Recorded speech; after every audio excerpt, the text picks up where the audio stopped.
여러분, 우리에게 주어진 하나님의 말씀인 이 성경책에는 수많은 이야기와 그 이야기에 등장하는 수많은 사람들을 우리가 볼 수가 있습니다. 하지만 성경에 기록된 그 이야기, 어떤 이야기든지 또 그 이야기의 주인공, 어떤 능력을 가지고 있던 주인공이든지 그 사람이 주인공은 아닙니다. 오늘 이 성경책, 삼위일체 하나님의 계획이며 결과이며 그 하나님께서 우리에게 주시는 말씀입니다. 그래서 이 성경책의 진짜 주인공은 바로 하나님이신 것입니다. 오늘 우리가 살펴볼 사도행전도 과연 그렇습니다. 여러분, 사도행전을 읽으시면 베드로와 요한이 기억나고 또 빌립과 스데반, 바울과 같은 인물들이 기억에 남으실 것입니다. 그러나 우리가 좀 더 이 말씀을 성령에 사로잡혀 묵상하고 기도하면 우리 하나님의 놀라운 사랑과 은혜를 통하여 사울을 바울 되게 하고 베드로를 베드로 되게 한, 스데반을 스데반 되게 한 하나님의 역사를 우리가 만날 수 있게 되는 것입니다. 그래서 오늘 우리는 이 말씀을 통하여 바로 이와 같이 우리도 하나님의 은혜에 사로잡혀 주의 일을 감당하는 귀한 주의 백성이 되어야 되겠다라는 깨달음을 얻을 수가 있는 것입니다. 우리 오늘 본문 26절 말씀을 한번 같이 읽도록 하겠습니다. 본문 26절 함께 읽습니다. 주의 사자가 빌립더러 일러 가로되 일어나서 남으로 향하여 예루살렘에서 가사로 내려가는 길까지 가라 하니 그 길은 광야라. 여기서 이 주의 사자라고 하는 이 말은 성령 하나님을 말합니다. 그 성령 하나님께서 빌립을 향하여 지금 나타나셔서 말씀하시기를, 아니 명령하시기를, 사마리아에 있지 말고 너 저 가사로에 이르는 내려가는 광야로 가라라고 말씀을 하고 계십니다.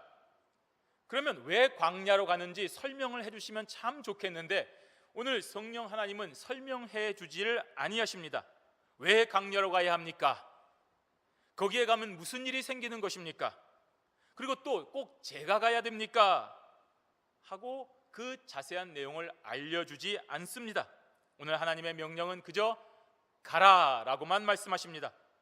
이럴 때 우리 성도는 가야 됩니다. 순종해야 됩니다.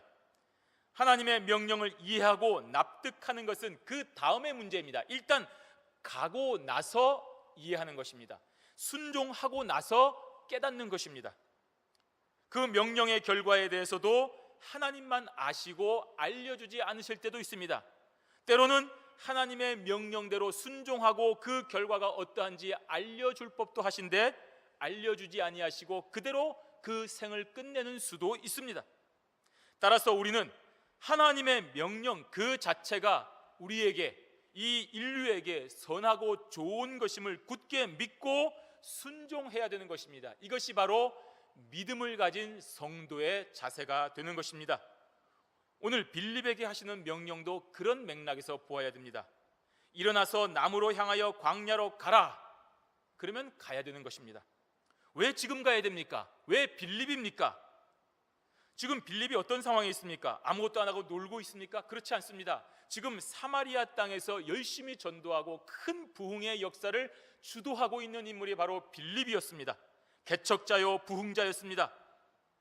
그래서 예루살렘으로부터 빌립 집사가 갔던 그 사마리아 땅이 지금 놀라운 역사가 일어나고 있으니까 우리가 많은 또 동역자들을 파송하고 후원해야 되겠다라고 할 정도로 큰 역사가 일어나고 있는 바로 사마리아였습니다.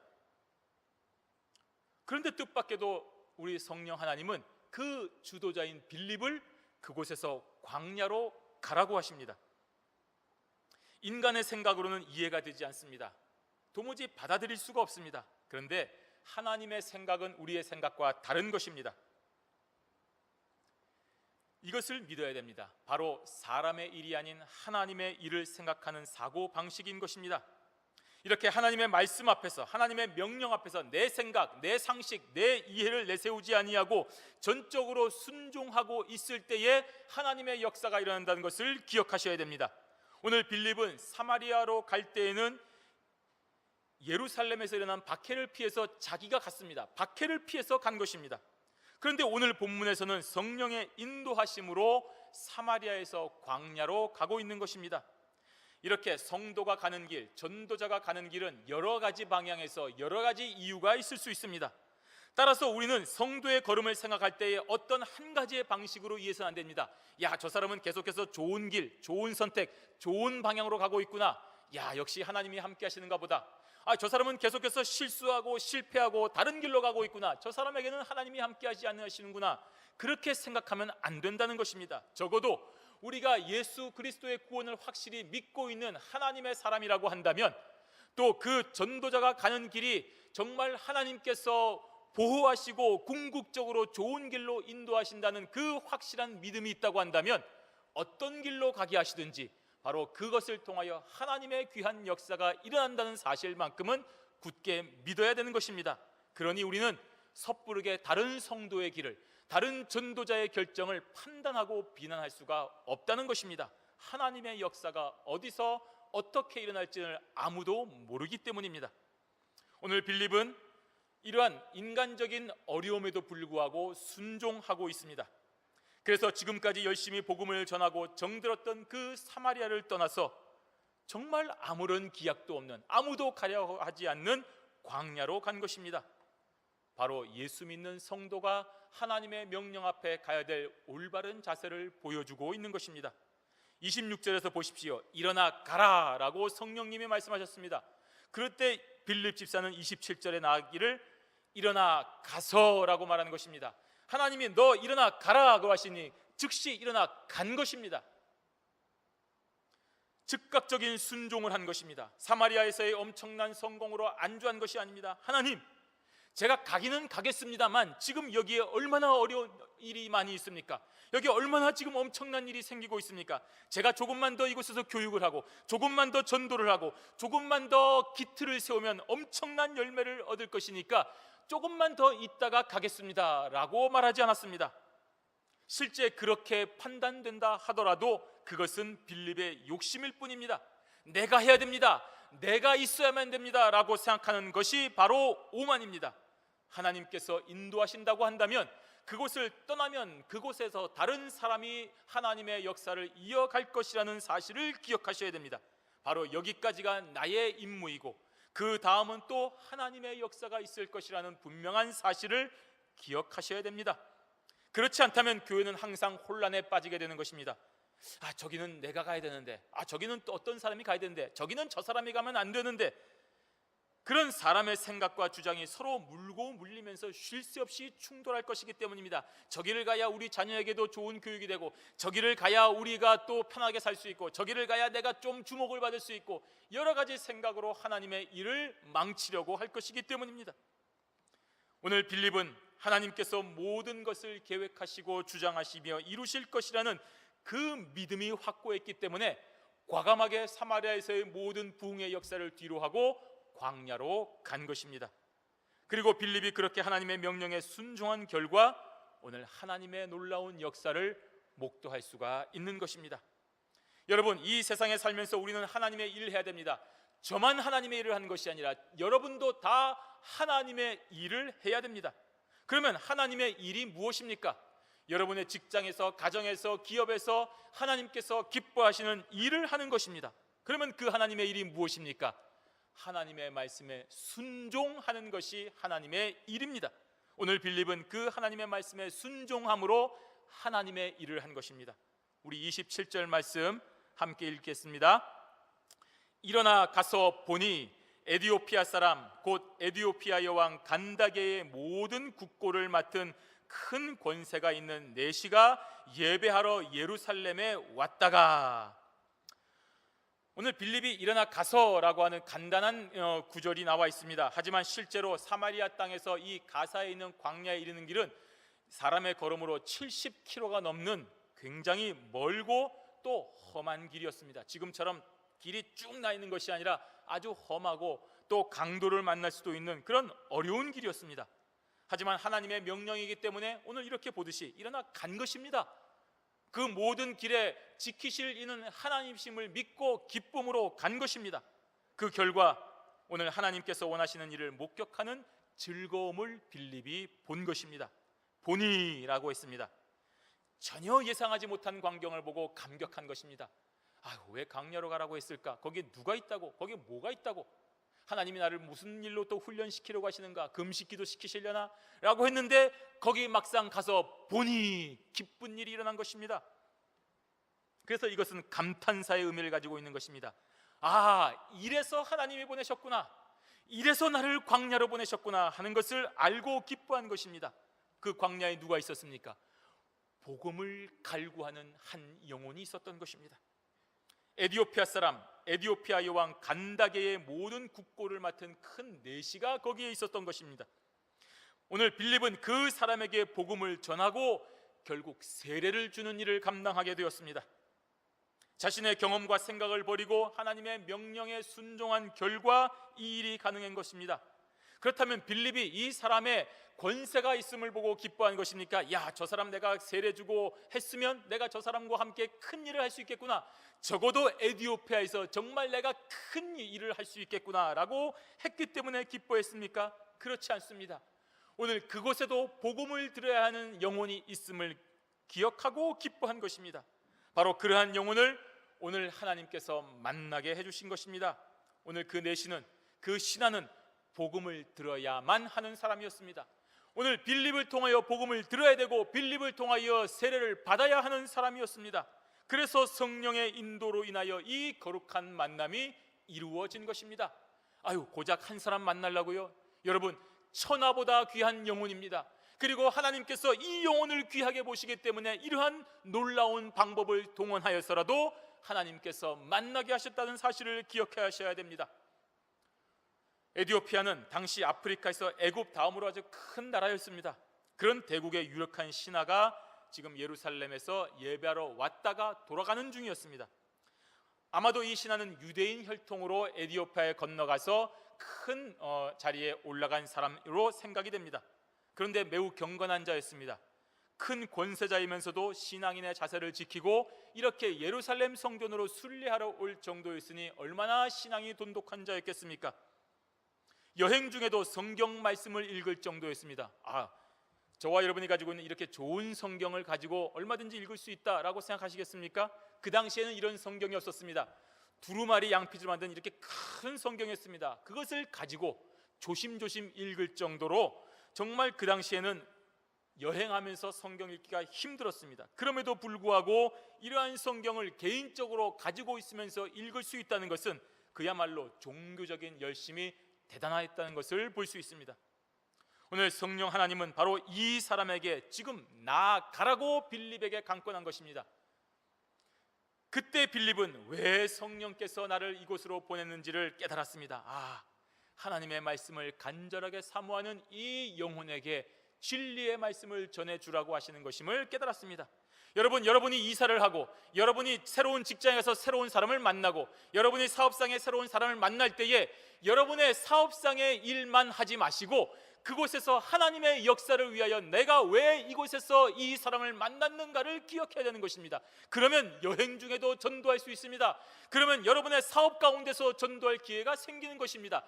하나님의 놀라운 역사를 그때에 깨달을 수가 있는 것입니다. 그러면 여러분의 모든 비즈니스를 다 하시고 난 후에 하나님의 복음을 전할 수 있는 강력한 역사가 일어나는 것입니다. 그를 위해서 여러분은 기도하셔야 됩니다. 성령 하나님의 역사에 민감해야 되는 것입니다. 그러면 오늘 빌립처럼 이 사람에게 복음을 전할 수 있는 귀한 기회가 저와 여러분에게 계속하여 생기는 것입니다. 하나님의 말씀을 간절하게 사모하는 자에게 오늘 빌립은 복음을 전해 주었습니다. 무엇을 할지 모르는 상태에서도 빌립은 성령 하나님의 말씀에 순종하였습니다. 이처럼 성도는 하나님의 말씀에 순종하면 어떤 상황에서도 복음을 전하는 기회를 만나게 되는 것입니다. 두려워하지 말고 전진하십시오. 순종하십시오. 그러면 그곳에서도 하나님의 역사를 대신하여 이루어 나갈 수 있는 놀라운 기회가 생기는 것입니다. 오늘 성령님께서 빌립에게 알려주셨습니다. 그래서 빌립은 신속하게 그 다음 행동을 하였습니다. 우리 30절 말씀 한번 읽도록 하겠습니다. 빌립이 달려가서 선지자 이사야의 글 읽는 것을 듣고 말하되 읽는 것을 깨닫느뇨. 가다 보니까 큰 수레가 있습니다. 저 사람을 만나게 해라나 보다 알았습니다. 그래서 달려갔습니다. 달려가다 보니까 그 마차가 점점 가까워질 때에 그 마차 안에서 이사야서의 말씀이 들어온 것입니다. 병거에 가까이 나아가니 그 사람이 이사야의 말씀을 읽는 것을 이 빌립 집사가 듣게 되었고 알게 되었습니다. 그러자 그때 성령께서 역사하신 것입니다. 그 신하에게 빌립이 말한 것입니다. 당신이 지금 읽고 있는 말씀, 그 말씀 어려운 말씀인데 잘 이해하고 있습니까? 라고 한 것입니다. 그러자 31절에 뭐라고 말하고 있습니까? 그 신하가 이렇게 대답한 것입니다. 지도하는 사람이 없으니 내가 모르겠습니다. 좀 와서 가르쳐 주십시오 라는 말을 들은 것입니다. 우리는 이와 같은 빌립의 질문과 이 신하의 대답을 통하여 하나님이 일하시는 역사를 깨닫게 되는 것입니다. 오늘날 하나님이 자신에게 직통 계시를 주셨다고 주장하는 사람들이 참 많이 있습니다. 성경에 대하여 내가 무불통달하였다라고 주장하는 사람도 있습니다. 야, 왜 번거롭게 신학교 가서 공부하고 그러느냐라고 말합니다. 자신처럼 하나님께서 나에게 깨닫게 해주시고 하나님께서 천사를 보내셔서 직접적인 가르쳐 주심을 받았으니 내가 진리다, 나에게 와서 들으라, 너는 왜 그런 깨달음이 없느냐라고 말하는 사람을 보게 됩니다. 그런 사람의 말이 진리라고 한다면 오늘 이 본문은 참으로 이상하지 않을 수가 없습니다. 왜 번거롭게 신학교를 가는 것입니까? 오늘 하나님의 천사를 통하여 빌립을 이곳으로 옮겨가겠다면 왜 천사가 직접 이 신하에게 알려주지 않는 것입니까? 그것이 더 신비롭고 그것이 더 효과적이고 그것이 더 믿을만하지 않습니까? 그런데 주의 사자가 이 내시에게 나타나지 아니하고 주의 사자가 빌립을 이 신하에게로 데려오는 것으로만 끝나는 것입니다. 데려온 다음에 그 신하에게 내가 너에게 가르쳐줌을 원하는 사람 빌립을 데리고 왔다라고 한마디 해줘도 더 좋을 텐데 오늘 주의 사자는 이 내시에게 어떠한 말도 하지 않았습니다. 여러분, 이것이 바로 신약시대에 하나님께서 일하시는 방법입니다. 성령 하나님이 오늘 이 시대에 일하시는 방법이라는 말입니다. 하나님의 말씀을 깨닫기 위해서 우리는 이 땅에 허락하신 것을 다 활용해야 됩니다. 여러분, 글자를 배우셔야 됩니다. 여러분, 책 읽는 법을 배우셔야 됩니다. 그리고 이 책을 읽기 위하여 이해하기 위하여서 모든 것을 다 활용해야 됩니다. 말씀을 깨닫게 해주기 위한 좋은 선생들을 찾아가셔야 됩니다. 신학교에 입학해야 됩니다. 그 입학한 전도자들을 초청해야 됩니다. 말씀을 들어야 됩니다. 그리고 이 책을 해석해 주시는 주석책을 읽어야 되는 것입니다. 그렇기 때문에 하나님께서는 에디오피아의 신하에게 천사를 보내지 아니하시고 빌립을 보내신 것입니다. 그러니 우리는 천사의 음성을 들으려고 할 것이 아니라 천사가 보낸 사람의 말을 겸손하게 들어야 되는 것입니다. 그래서 우리는 신학교 후원을 하는 것입니다. 신학교 운동을 하는 것입니다. 선교사를 보내는 것입니다. 전도자를 파송하는 것입니다. 이처럼 하나님의 일은 사람의 생각과 그 전개 방식에서 분명한 차이를 보여주고 있는 것입니다. 사람의 생각은 빌립을 사마리아에 계속 머무르게 하는 것이지만 하나님의 생각은 빌립이 오늘 이디오피아의 내시를 만나게 하여 복음을 전하고 세례를 주게 하는 것이었습니다. 이어지는 32절에서 34절까지의 말씀은 에디오피아의 내시가 빌립을 향하여 구체적으로 질문하는 내용이 기록되어 있습니다. 그 내시가 읽고 있던 내용이 무엇이었습니까? 바로 이사야 53장이었습니다. 예수님께서 죄인들을 위하여 십자가를 지고 골고다 언덕으로 올라가는 내용을 예언한 본문이었습니다. 여기서 이 내용을 읽다가 내시가 궁금한 것이 여기서 과연 고난받는 이 사람이 누구인가 하는 것이었습니다. 당시 유대교는, 예수님을 인정하지 않은 유대교는 이사야가 선지자 므낫세 왕에게 고난받고 죽었다는 그 전설만을 믿고 이 시간에 고난받는 자는 바로 이사야 자신의 운명을 예언한 것이라고 해석을 했습니다. 틀린 해석입니다. 또 어떤 사람들은 그 고난받는 자가 어떤 개인을 말하는 것이 아니라 이스라엘 민족 전체를 말한다라고 했습니다. 이것도 틀린 말입니다. 여러분, 구약 전체는 뭘 말하고 있습니까? 오로지 한 사람 예수 그리스도만을 계시하고 있습니다. 그 중에서도 이사야 53장은 저와 여러분이 알듯이 예수 그리스도 고난에 대한 핵심 본문이 아닙니까? 따라서 이 부분에서 예수 그리스도를 제외하고서는 도무지 이해될 수 없는 부분이 바로 이사야 53장입니다. 따라서 이 부분을 제대로 이해하려면 반드시 예수님을 믿어야 됩니다. 저와 여러분이 53장을 믿을 때 그가 찔림은 우리의 상함의 인함이요 그가 그가라는 이 말이 바로 예수님을 향한 말이라는 것을 너무나도 잘 알고 있고 너무나도 믿어지고 너무나도 은혜가 됩니다. 그러나 예수 그리스도를 부인하고 믿지 않는 자에게는 도무지 이해가 되지 않는 부분인 것입니다. 따라서 여기서 고난받는 자가 이사야 혹은 이스라엘 민족이라는 해석은 전혀 맞지 않는 것입니다. 예수 그리스도를 믿어야만 이해가 되는 것입니다. 그래서 오늘날도 유대교 사람들은 이 부분에 대해서 읽지 않고 가르치지 않고 대충 넘어가려고 하는 것입니다. 유대교에서 기독교로 개종하여 저 브라질에서 선교하시던 긴스버그라는 유태인 목사님이 계셨습니다. 이분은 랍비의 아들이었습니다. 그가 폴란드에서 어린 시절을 보낼 때였습니다. 아버지가 랍비니까 맨날 성경 말씀을 읽어주고 해석하고 가르쳐 주었습니다. 그런데 이상하게 이사야 53장 이 부분만큼은 읽지도 않고 해석도 해주지를 않는 것입니다. 이 목사님이 이사야 53장을 읽고 많이 궁금했습니다. 그래서 어느 날 아버지에게, 아버지, 이 이사야 53장을 읽어보았더니 고난받는 자가 나오는데 이 고난받는 자가 누구입니까? 도대체 누구를 가리키는 것입니까? 라고 질문을 했습니다. 그러자 아버지가 그저 말하지 않고 침묵을 했습니다. 아들이 궁금해서 견딜 수가 없는 것입니다. 아버지는 랍비가 아닙니까? 말씀해 주십시오. 도대체 여기서 고난받는 자가 누구입니까? 정말 이해가 되지 않습니다. 그러자 그가 인자했던 아버지 랍비가 화를 내면서 이 아들의 뺨을 때리고 그 책을 뺏어버리고 다시는 이 내용을 읽지 말라라고 화를 냈다고 합니다. 그래서 한편으로는 충격을 받고 한편으로는 왜 저러실까 의아하게 생각했지만 그렇게 넘어갔는데 나중에 런던으로 이사가서 살 때에 그때 한 유대인 기독신자를 만나게 되었습니다. 그리고 이 사람으로부터 바로 그 이사야 53장의 그가, 고난받는 그가 예수 그리스도라는 사실을 깨닫고 그때 깨달음을 얻고 개종하여 목사가 된 것입니다. 유명한 주석가 벵겔은 이 부분에 대해서 많은 유대인들과 무신론자들이 이 예언 때문에 회개하고 예수를 믿었다라고 말하고 있습니다. 오늘 이 에티오피아의 내시도 바로 이 부분이 궁금한 것입니다. 유대인으로서 경건한 자는 이 부분이 궁금할 수밖에 없는 것입니다. 이해가 되지 않기 때문입니다. 어떤 랍비도 제대로 해석을 해주지 않기 때문입니다. 이 고난받는 인물이 아무리 이사라고 생각을 해도 아무리 이스라엘 민족이라고 생각해도 그 해석이 시원하지 아니하고 계속해서 머리에 맴돈 것입니다. 바로 그때에 오늘 이 빌립을 통하여 깨달음을 얻는 역사가 일어난 것입니다. 35절 말씀 함께 읽습니다. 빌립이 입을 열어 이 글에서 시작하여 예수를 가르쳐 복음을 전하니 아멘. 바로 이때에 하나님의 역사가 일어나는 것입니다.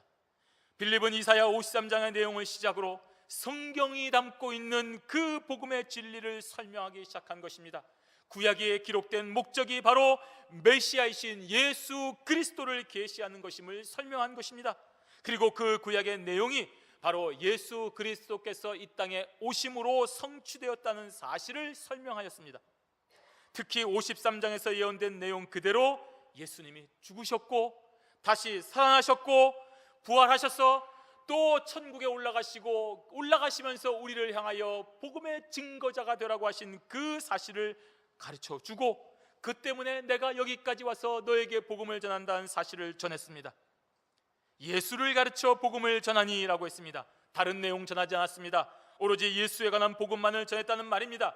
예수님의 제자답게 그분의 마지막 명령을 지키며 복음을 증거하는 빌립의 모습을 우리는 지금 이 본문을 통하여 볼 수 있는 것입니다.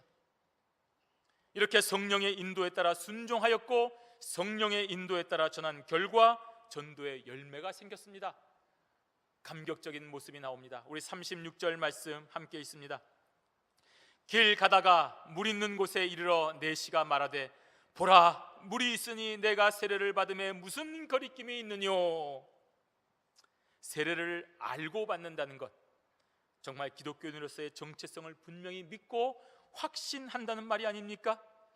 오늘 이 예수 그리스도를 믿고 이 이사야 53장이 확실하게 믿어졌기 때문에 오늘 빌립에게 세례를 받겠다고 이 내시가 말하고 있는 것 아니겠습니까? 여러분 마음에 성령의 확고한 깨달음이 없다고 한다면 절대로 세례를 받겠다고 말할 수가 없는 것입니다. 오늘 이 내시의 마음이 뜨거워진 것입니다. 그가 찔림은 우리의 허물을 인하여라는 말을 듣고 자신이 죄인임을 고백한 것입니다. 그리고 그 청년 예수가 믿어진 것입니다. 그분이 나의 구주이심을 고백하게 되는 것입니다. 그리고 물을 보자 내가 세례를 받음에 아무런 거리낌이 없다라고 나에게 세례를 베풀어 달라고 오늘 요청하고 있는 것입니다. 오늘 한글 성경에는 37절이 번역되지 않았지만 일부 사본에 있는 내용을 보면 내가 예수 그리스도께서 하나님의 아들인 줄 믿노라. 유대교 열성 신자가 예수 그리스도가 하나님의 아들인 것을 믿는다고 고백을 했습니다. 이제 기독교인이 된 것입니다. 정확한 예수 그리스도에 대한 신앙을 고백하였습니다. 그래서 세례를 받겠다는 강한 의지를 빌립에게 표현하고 세례를 받았습니다. 38절 말씀 함께 있습니다. 이에 명하여 병거를 머물고 빌립과 내시가 둘 다 물에 내려가 빌립이 세례를 주고. 얼마나 아름다운 장면입니까? 주의 사자의 명령에 사마리아 땅에서의 그 모든 영광과 그 모든 부흥의 역사를 뒤로하고 순종한 빌립을 통하여 오늘 이 귀한 영혼이 세례를 받았습니다.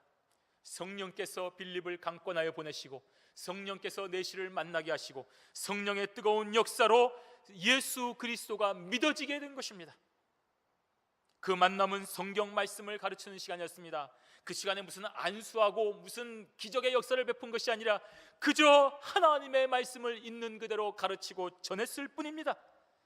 그 결과 마침내 세례를 통하여 이 신하가 주의 자녀가 되는 것을 볼 수 있었습니다. 여러분, 이 모든 과정의 주인공이 누구이십니까? 성령 하나님이십니다. 사람의 뜻과 계획이 전혀 개입되지 않았습니다. 누가 이것을 만들 수 있습니까? 누가 이러한 만남을 계획할 수가 있겠습니까? 그런데 어떤 사람들은 이러한 결과를 통하여 자신이 영광을 받거나 이득을 보려고 합니다. 큰 권세가 있는 사람이 지금 이렇게 예수를 믿게 되었으니 야, 이제 잘 됐다, 좋은 일들이 있을 것이다 라고 생각을 하는 것입니다. 즉 빌립과 에디오피아의 내시가 이제 새롭게 주의 일을 감당할 준비가 되었다라고 생각을 하는 것입니다.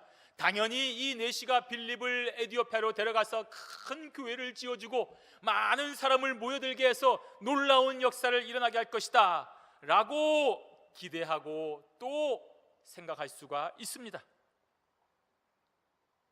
그러나 이어지는 말씀을 보십시오. 하나님의 생각은 또 저와 여러분의 생각과 완전히 다르다는 것을 보게 됩니다. 우리 39절 말씀 함께 있습니다.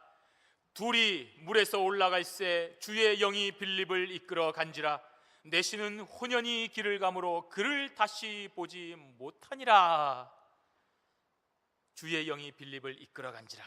이 이끌어 가다라는 말은 독수리가 이렇게 하늘을 쫙 보다가 어느 순간 먹이를 발견하고 쏜사같이 확 가서 확 채워가는 것을 얘기하는 것입니다. 우리가 이것을 들고 가다가 어느 순간 확 채워갈 때 눈 깜짝할 사이에 없어지는 것을 말하는 것입니다.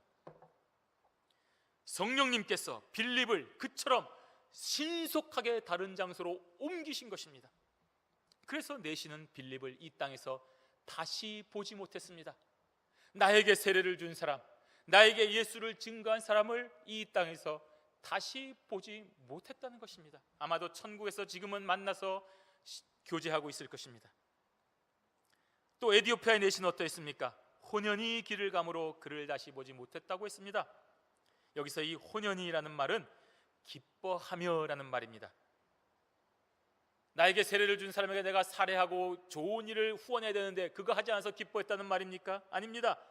내시는 자신에게 복음을 전해주고 세례를 베풀어준 빌립을 아쉽게도 다시 보지 못했지만 그로부터 받은 복음을 인하여 기뻐하며 자신의 가는 길을 갔다는 말입니다.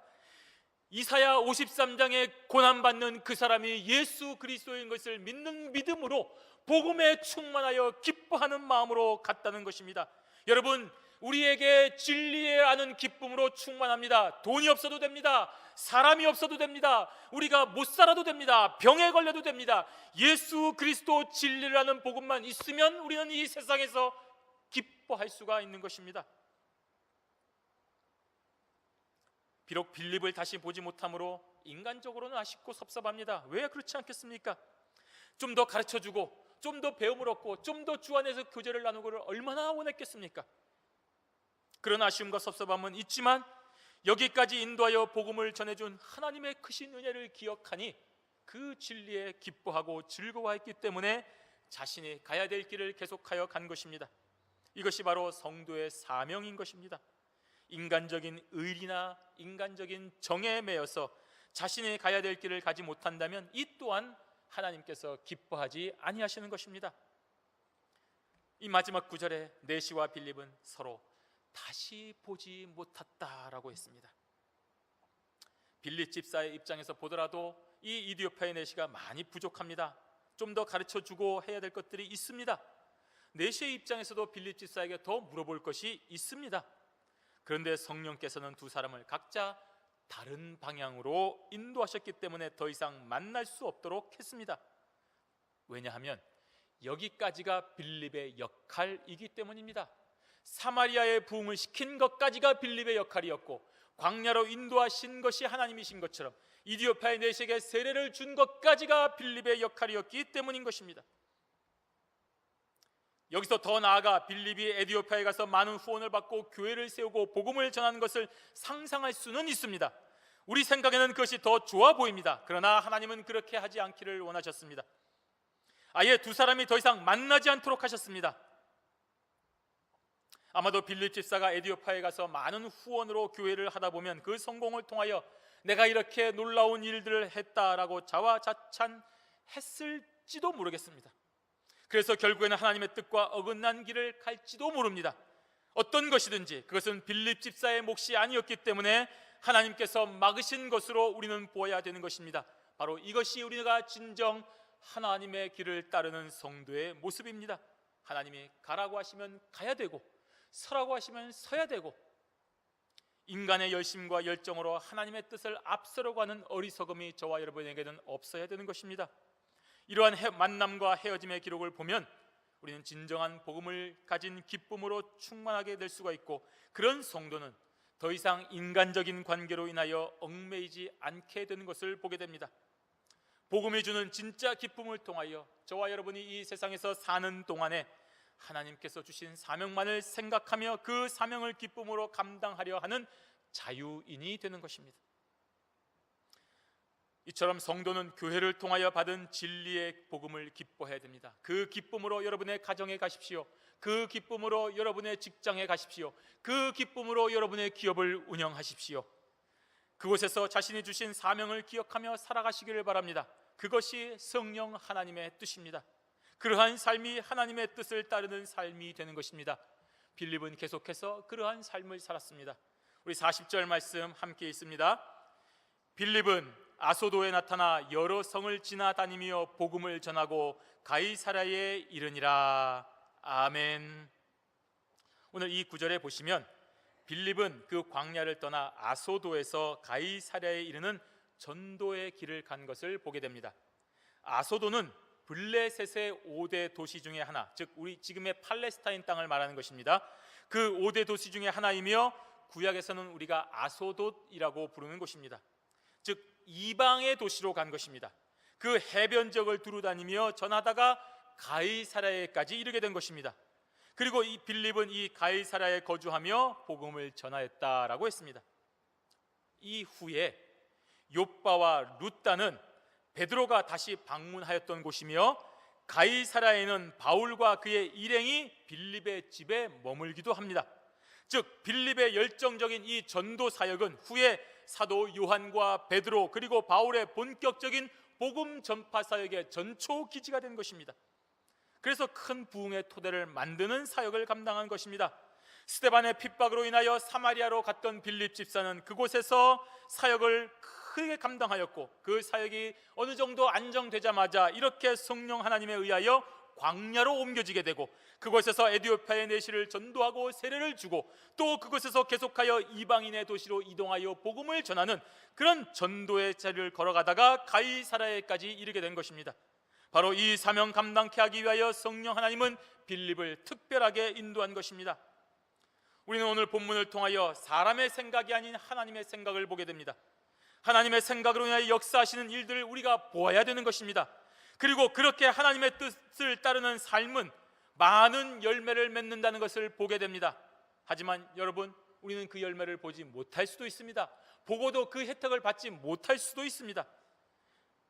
그러나 우리는 주어진 하나님의 길을 기쁨으로 가야 됩니다. 여기까지가 나의 길이라는 사실을 깨닫고 하나님의 역사를 따라 옮겨가야 되는 것입니다. 사명자의 걸음은 끝이 없습니다.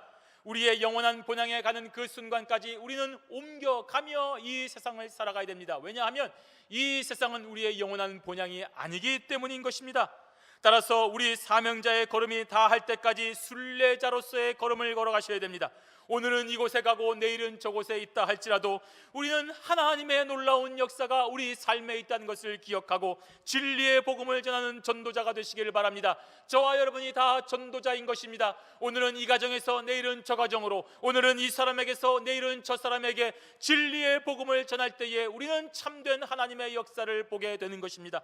비록 우리가 그 결과는 알지 못한다 하더라도, 또 다른 사람이 그 열매를 맺는다 할지라도 우리는 절대로 실망하지 말 것은 하나님께서 저와 여러분의 모든 수고와 슬픔과 눈물을 아시기 때문인 것입니다.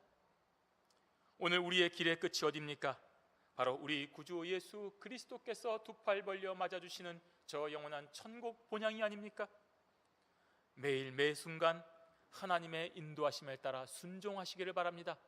오늘 저와 여러분의 삶에 성경 말씀을 공부하고 예배를 드리다가 마음의 감동을 받으셨습니까? 뜨거움이 있으십니까? 여러분의 열정이 샘솟는 곳이 있습니까? 그곳에 가야 됩니다. 순종하셔야 됩니다. 하나님의 역사를 따라가야 되는 것입니다. 이것이 하나님이 하시는 일인 것입니다. 내가 벌려놓은 일이 이렇게 많이 있는데, 내가 해야 될 일이 이렇게 있는데, 여러분 그것은 하나님께 맡기시기를 바랍니다. 그리하면 하나님의 놀라운 역사가 저와 여러분의 순종하심을 통하여 놀랍게 열매를 맺는다는 것을 기억하시고 이 역사를 따라 순종하는 저와 여러분의 삶이 되시기를 주님의 이름으로 축원합니다. 아멘.